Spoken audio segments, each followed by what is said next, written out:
Now, the highlight of the day, the keynote address from Herbert Quelle, General Consul Chicago. He had been an ambassador, was in Warsaw, Dziękuję bardzo, and next to America. Gil and I love Poland, and he was working many years as a diplomat with Corinna, his wife, in Warsaw, Poland.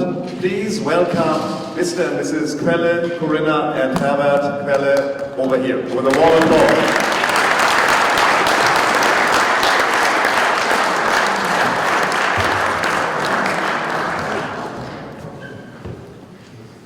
Yeah, good evening, everybody. Can you hear me? I think let me direct this a little bit in this direction. We are happy to be here, Corinna and I, and I look forward to more conversations with you in the course of tomorrow. I would like to pay a particularly warm welcome to Carol Strauss-Kahn. Where are you, Carol? Yeah. Yeah, you're here. Yeah. Thank you. Because you're doing a great. You've been doing a great job with the Leo Back Institute, and I was so happy to meet you. I heard a lot about that. And we had a great program today. I would like to thank the organizers of this conference. I've done this before, but there are a couple of new faces in the audience, so I like to be complete, especially, of course, our Dr. Joachim Redmann and Don Heinrich Tolzmann, and both here with their spouses, their wives. Ladies and gentlemen, dear friends, you must all be exhausted after a long day with very interesting debates on the Holocaust and its legacy and identity questions.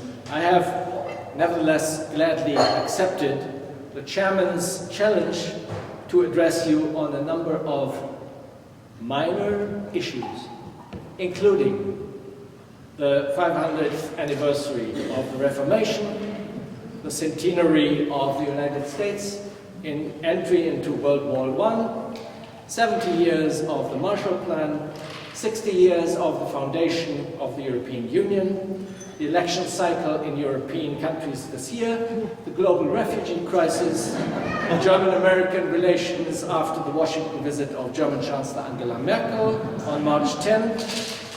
Luckily, for your patience and your stomachs, Yogi suggested that I limit myself to about half an hour. He begged me to deal with the main conference themes only briefly in the context of the other questions. Well, if I count right, 30 minutes corresponds to your world in 90 seconds on CBS plus 1,710 seconds. I'm grateful for this generous time slot, and I do sincerely hope that you will afterwards agree I made good use of it. Let me start with a disclaimer. A limited view of the world from Chicago will be delivered in the first place by Herbert Quelle, and secondly by the Consul General. I don't think I contradict in anything the German federal government's positions, but I reserve the right to have my own opinion on certain points. I have seen that many of you have appreciated the poster exhibit put together from between Ms. Cotton from Cologne and you put it up yesterday, didn't you? You told me. So I will start with Luther. When Martin Luther in 1517 decided to take a stance against the indulgence practice of the church, he had no idea that this would be the birth of the Protestant movement, and that 101 years later, in 1618, the 30 Years' War would dramatically change the map of Europe. We would need a Luther scholar among us, I don't know if there is any, to tell us whether Luther ever discussed in his various circles, the Tischgespräche or whatever, the geographic discoveries by and after Columbus and their possible effect on mankind. I don't recall anything like that from the Luther text that I have read. I suspect, as Luther was mainly concerned with the relationship between man and God, that he had only little concern for these worldly questions of colonial conquest, although they were of the greatest importance for the Catholic Church. Martin Luther's courage to confront Rome originated in the deep faith in God, which he had continually developed through his Bible studies. His belief that only the grace of God could redeem man, and that only the Holy Scripture held the truth, eliminated one hierarchical level between heaven and earth. It did not destroy, but it weakened the position of the Holy See forever. Martin Luther was a child of his time. There was a lot of medieval superstition in him, as you will certainly know, or most of you know. The existence of witches, for instance, for him was still a reality. In the context of today's conference, we cannot ignore Luther's dark side, but we should view it with this medieval background in mind. In his earlier writings in the 1520s, Luther followed an anti-Judaic line determined by the hope to convert the Jews to the right Christian faith. 3 years before his death in 1543, he published From the Jews and Their Lies, which I can only call an ugly, appalling anti-Semitic pamphlet. I don't think it can be excused by psychological explanations like the traumatic experience of his daughter Magdalena's death, or the frustration with the lack of conversion success that he had by then experienced. As to the relevance of Luther and events of his time for today, it is undisputable that many developments originated in the Reformation whose consequences we still feel today. The Reformation led to new thinking. It led to new approaches to the question of how we see the world, what the role of man is in the world. The Reformation was more than Martin Luther. We have to think of his affiliates, of Bubenhagen and Melanchthon, of Jan Hus before him, of Zwingli, and of Calvin and others after him. The process of change was not peaceful, despite a policy of non-violence pursued by the reformers. When religion became a choice, due to the interconnectedness of secular and religious rulers, the question of the faith of the ruled became a question of allegiance or affiliation. This led to the principle of cuius regio, eius religio, firmly established around 1600. In plain English, the territorial ruler determines the dominant religion in his state. I guess Martin Luther's courage was also an inspiration for the German Federal Chancellor Angela Merkel when she had to weigh the options of how to deal with the migrant crisis in the summer of 2015. Being the daughter of a Lutheran pastor who after World War II deliberately left Hamburg, West Germany, for missionary work in the GDR, the German Democratic Republic, she obviously grew up with a firm set of values which permitted her in September 2015 to convincingly state, "Wir schaffen das, we will manage." Her attitude, whatever the motivation, if you buy what I'm arguing or not, anyway, This gave Germany a humanitarian face in the midst of a serious crisis affecting Europe and the world, a crisis, by the way, that continues.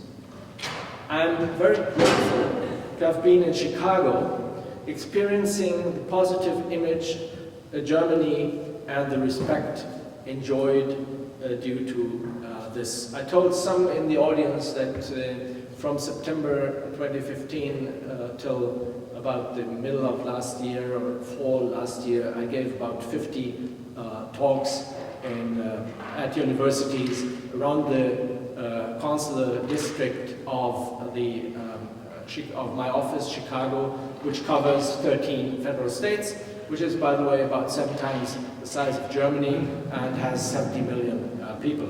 It means a lot of traveling, and I'm especially happy every time I can visit Minnesota. In Germany, there has been a strong citizens' movement in favor of actively assisting war, refugees, and political asylum seekers for quite some time. In 2015, hundreds of thousands felt motivated and mobilized by the Chancellor's welcoming attitude.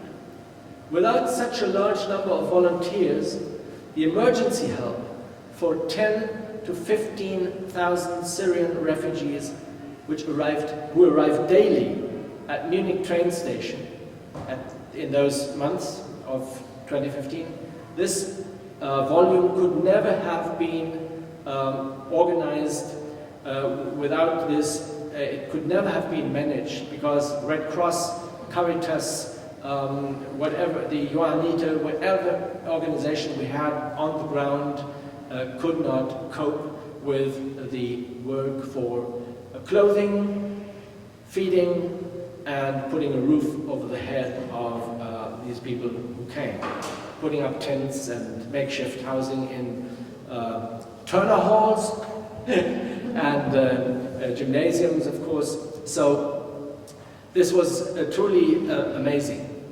We must not forget that within 1 year, 1 million migrants arrived in Germany.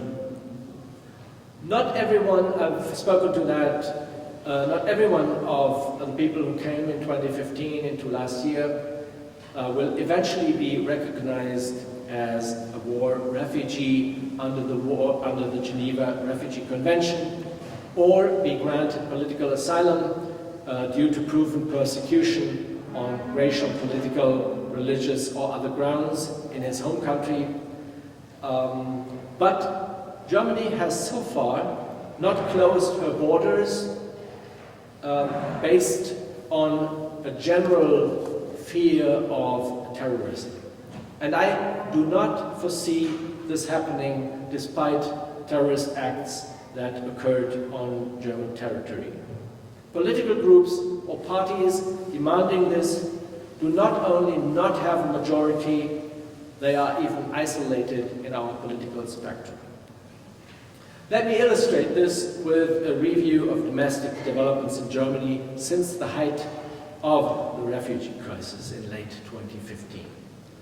The Alternative für Deutschland, the Alternative for Germany, is originally a single-issue party that came into existence on an anti-Euro ticket. You know, the currency that we have in the Eurozone. Anti-Euro ticket came into being about 3 years ago. In summer 2015, when the debt crisis in the Eurozone was pretty much under control, thanks to steps being taken by the European Central Bank, the AfD lost appeal. As a new issue, it then suddenly discovered migration and Islam. With an anti-Islam and anti-immigration program, it participated in elections on the state level and was quite successful. The elections in Baden-Württemberg, Sachsen-Anhalt and Rheinland-Pfalz on March 13 last year showed a strong increase of frustrated and disenchanted voters on the right. The AfD entered all state parliaments. In Sachsen-Anhalt, it even became the second strongest party. Further state elections took place in Mecklenburg-Pomerania and in Berlin in September. Again, the AfD entered the parliaments. The critical voices against Chancellor Merkel's refugee policy increased, but never came close to a majority of public opinion or in politics. We just had elections in the Saarland, the smallest territorial state, so I'm accepting the city-states Berlin, Hamburg, and Bremen, smallest of our Länder, or federal states. The result was quite surprising to some pollsters. First, the voter turnout went up by 10% to over 70%. The Christian Democratic Union, which is the strongest party in the two-party government coalition on the federal level, with the Social Democratic Party, increased its share of the vote by gaining 40%, and the Social Democratic Party reached 30%, which leaves 30% to the other parties, the smaller parties. The outcome in the smallest territorial state with only 800,000 inhabitants is of importance because it indicates a growing skepticism of voters with populist currents like the AfD, which landed clearly below 10%. In May, we will have elections in Schleswig-Holstein, moin moin Yogi, and in North Rhine-Westphalia, the largest and most populous state headed by the Social Democratic Minister-President, Lady Hannelore Kraft. These state elections will be even stronger indicators than the Saarland whether the trend of stopping the AfD holds. We will have federal elections on the 24th of September, and one can already today predict that it will be either Angela Merkel or Martin Schulz, the new SPD chairman, who currently enjoys a lot of support, whose parties will gain the the largest number in votes, and which therefore will put up the chancellor. When Martin Schulz was nominated by his party on Sunday, March 12th, as the new party chairman and candidate for the chancellorship, the opinion polls indicated that the SPD was standing at far above 30%, 34%. So now the Social Democrats have to prepare themselves for delivery. Let me make a little excursion into something. We talked about cultural and political differences in one of the panels in the course of the day. And what I want to talk about briefly is the difference between the parliamentary system and the presidential system. Presidential system, especially if you have a presidential system where only two parties have a realistic choice to put up the president, the head of government. And that difference is that in the parliamentary system, there is the necessity to strike compromises. You have to form, most of the time, coalitions with other political parties. You're not as you may be more fragmented, but at the same time you're not as divided between two opposing poles. There are more choices. And within the parliamentary system, a small party like the AfD, even if they come, which is today highly unlikely, to between 15 or 20%, I'm painting a very negative scenario here, they will be isolated, they will not, there will be no party forming a coalition with them. Whereas in a two-party presidential system, 20% in your party can play a decisive role for you getting the president to the top of your government.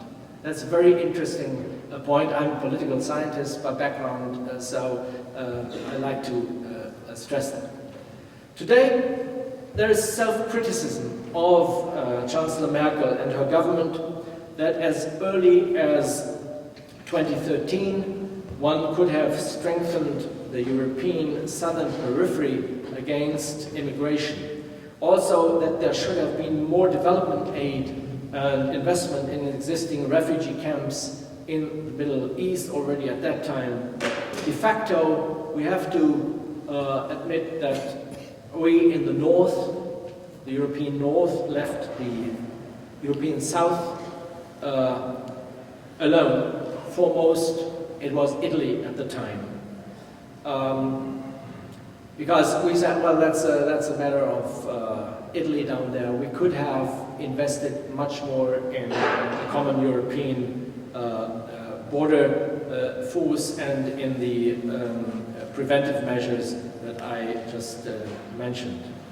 The approval ratings of Merkel went temporarily down to about 40%, which is still pretty high for a person at the head of government for already over 10 years at the time, but have been recovering since the beginning of this year again. So I think, coming back to the prediction for the federal election, there will be a head-to-head race most likely, and I can't predict the outcome, but it seems that the idea that Martin Schulz, the SPD candidate, had of forming a left-wing coalition is not very likely to happen. So I would predict either continuation of the Grand Coalition with the Social Democrats heading it, with the CDU as a junior partner, or the CDU with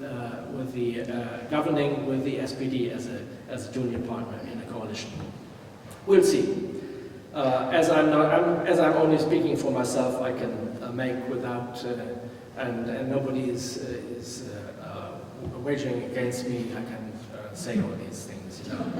And then if you come home and discuss it at home, you could always say, well, it's fake news I heard from the podium. That's fine. That's fine with me. The important thing is, according to the latest polls, the Grand Coalition has over 60% of the popular vote. As a consequence of voter trends, already towards the end of 2015, when we were at the peak of huge numbers of people entering our country, as a consequence of voter trends, the unexpected high numbers of refugees in Germany and the reluctance of other EU member states to take in people at the same scale as Germany did, so our welcome policy began to be recalibrated already then. President Joachim Gauck, who just last weekend, a couple of days ago, ended his 5-year term, said, "Our hearts are wide, but our possibilities are limited." That's certainly correct.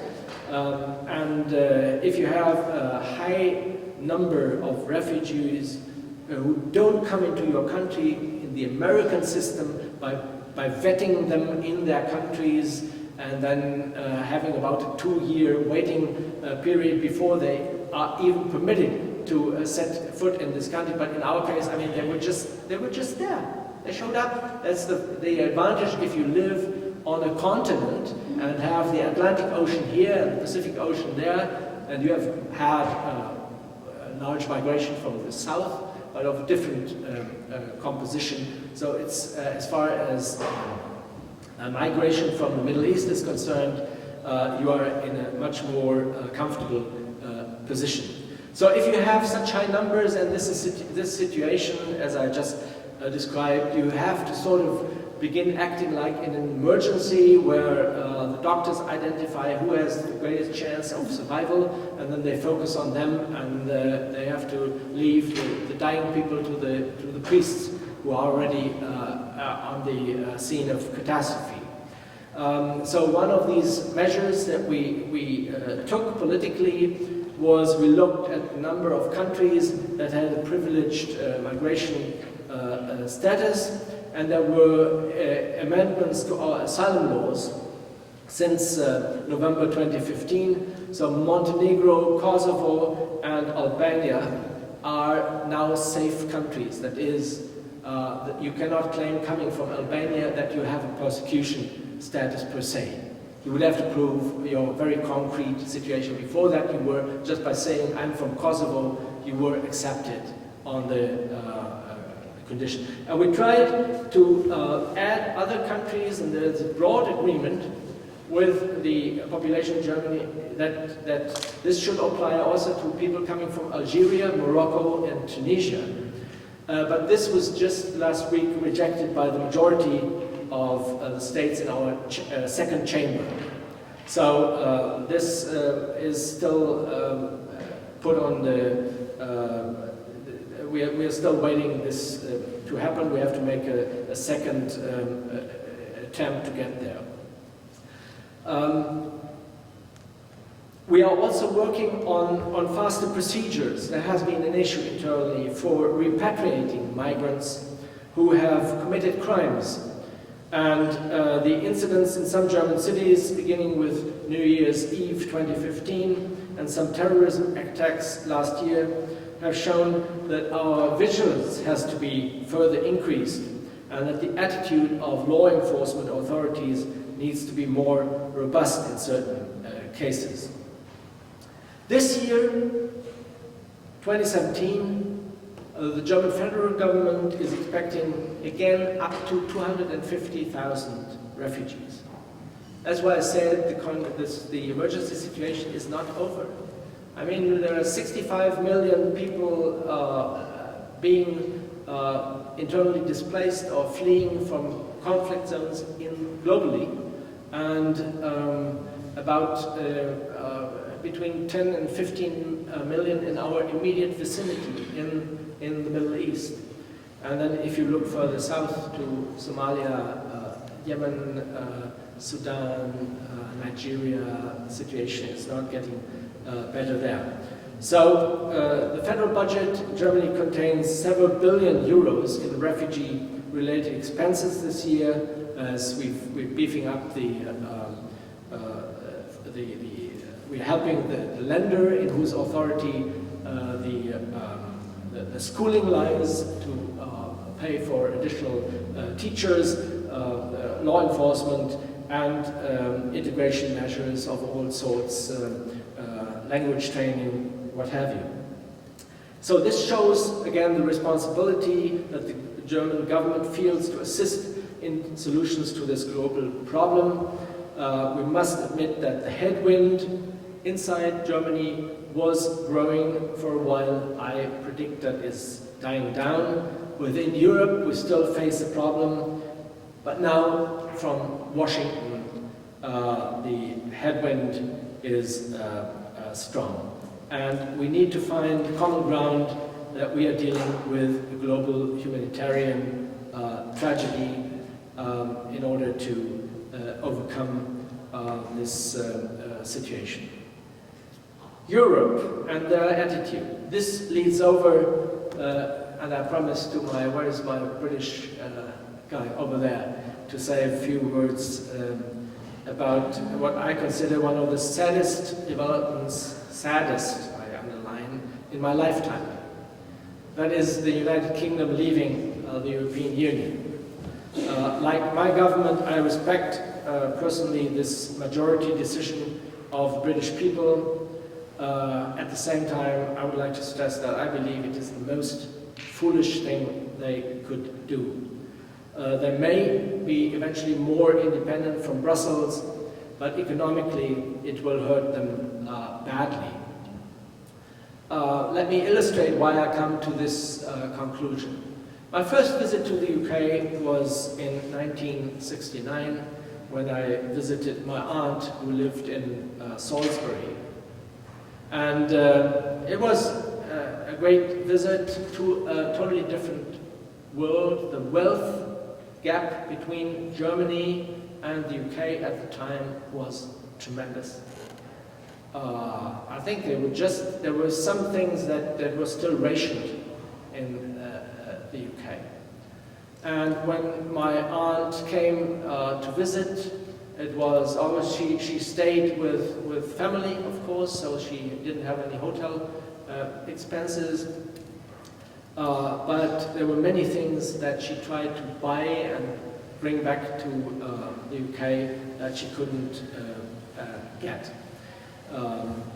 I served 4 years in London as head of economic and financial affairs from 2006 to 2010. So I was there during the financial crisis. And being head of economic financial affairs, I mean, I had discussions with the editorial board of the Financial Times, who already at that time accused the German government of trade deficits, of currency manipulations, what have you. And I will never forget when I was really getting angry when Mr. Barber, the editor of the FT, threw China and Germany in one basket.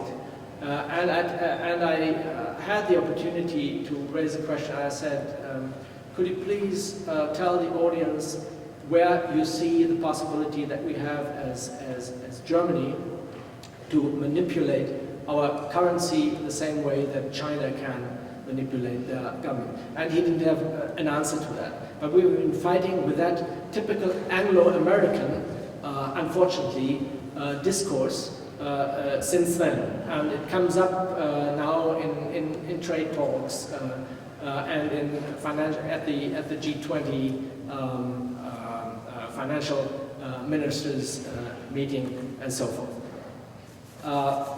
You cannot preach free markets and then if somebody is simply successful, even with more expensive products, like Germany is, look at our cars, and then say, well, you're manipulative.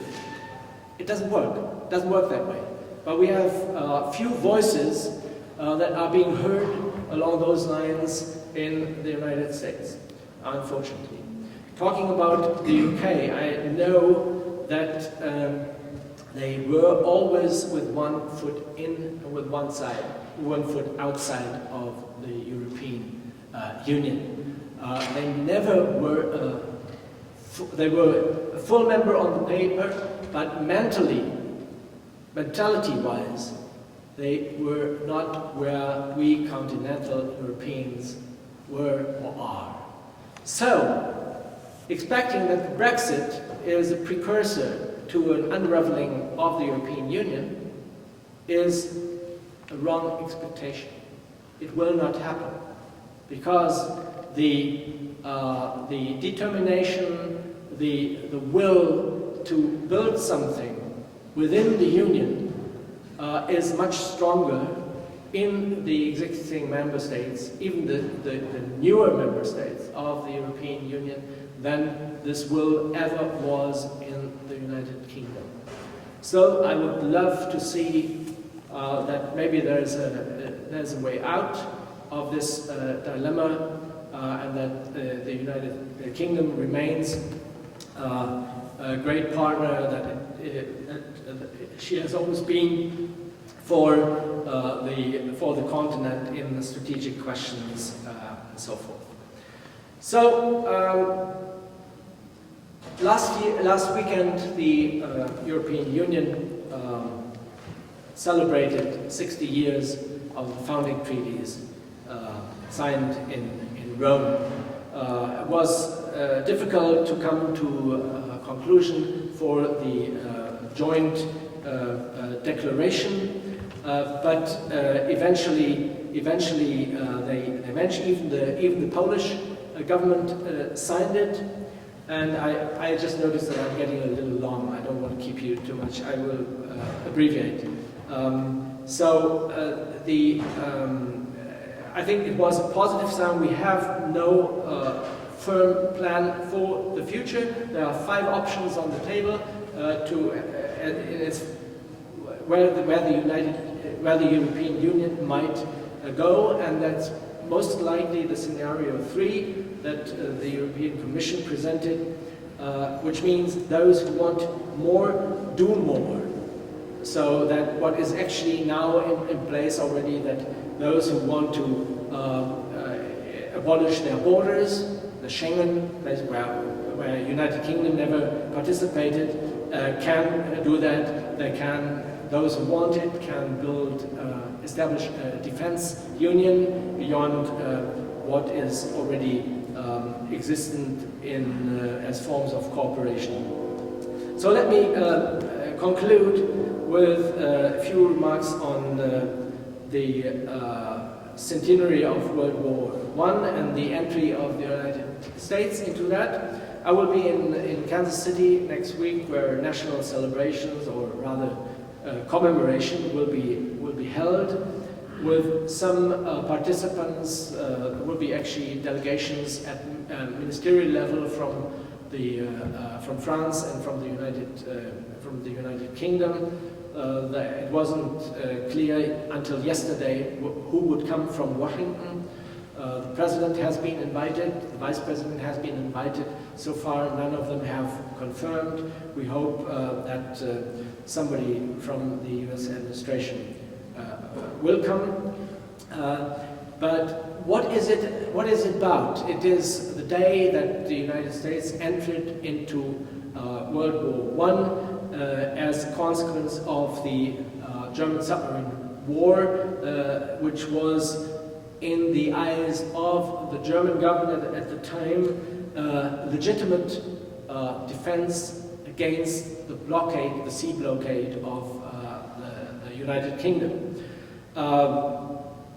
The important thing, talking about World War I, for me, are two things. First, it is clear today that it was not Germany alone, or as that Germany was not the main culprit for World War I. I mean, this seminal work, the Sleepwalkers, tells a clear, for instance, tells a clear story about that. So stigmatizing Germany does not find any acceptance among historiographers or historians today. The second thing is that, of course, especially for the Germans, and we've touched on that briefly, and we will maybe talk on that more tomorrow, for the German community, that I think was the crucial point in time when they did what I call a process, when they entered into what I call a process of over-assimilation in this, or over-assimilation in this country. It became, of course, worse, with more reason, I would argue, after the Holocaust, after World War II. But the process with German newspapers disappearing, with place names being changed, with Hotel Bismarck disappearing in Chicago, and all that was a dramatic step for the positioning and the identity and the self-consciousness of Germans in this country, and for German Americans. And that is, I think today, 100 years later, we can say that this period is overcome, and we can, and if you look at the figures, how many people in the census, in the national census of the United States, claim German citizenship these days. And in the 2010 census, for instance, that is also a reflection of the positive image of Germany.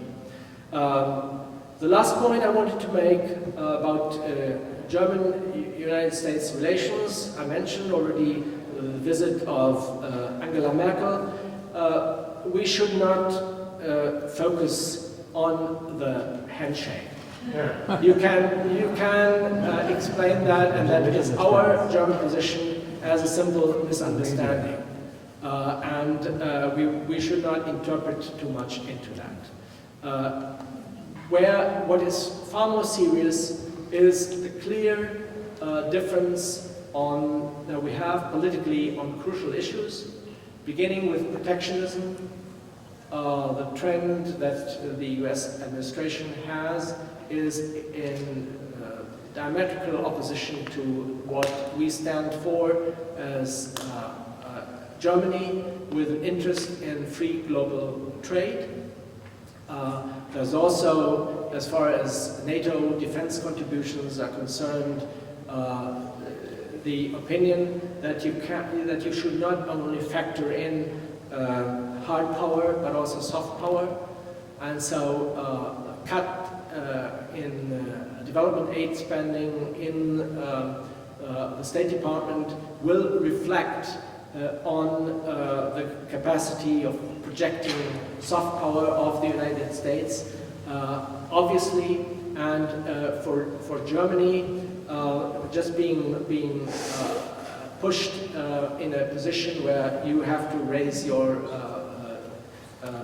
defense spending to 2% of the GDP will, that was a statement by my foreign minister today at the NATO Foreign Ministers Summit, probably not work so easily, because the acceptance in a pacifistic, that's the main experience of Germany after World War II, a pacifistic nation, this is just not easily implementable. And other issues where we are concerned is, of course, climate policy. We are at the forefront in Germany and Europe with an anti-carbon policy, and what is happening in Washington along those lines is not encouraging, to say the least. It's very discomforting and very disconcerting. So these are only three areas, but it does not mean that we are not interested in continuing our excellent relations that we have had in a strong transatlantic relationship after World War II. We will, that is the German government, continue to do everything in our power that we raise the consciousness of the value of that in this country, and we look forward actually to believing that this will eventually be maintained and possible. And I would like to conclude by thanking you again for your patience, listening to me, your attention. And if there are questions, I think we might postpone them. That would be a better idea, so that there's no further delay. But I'm in the hands of the chairman. Thank you for organizing. Thank you for inviting me to speak to you tonight. Thank you.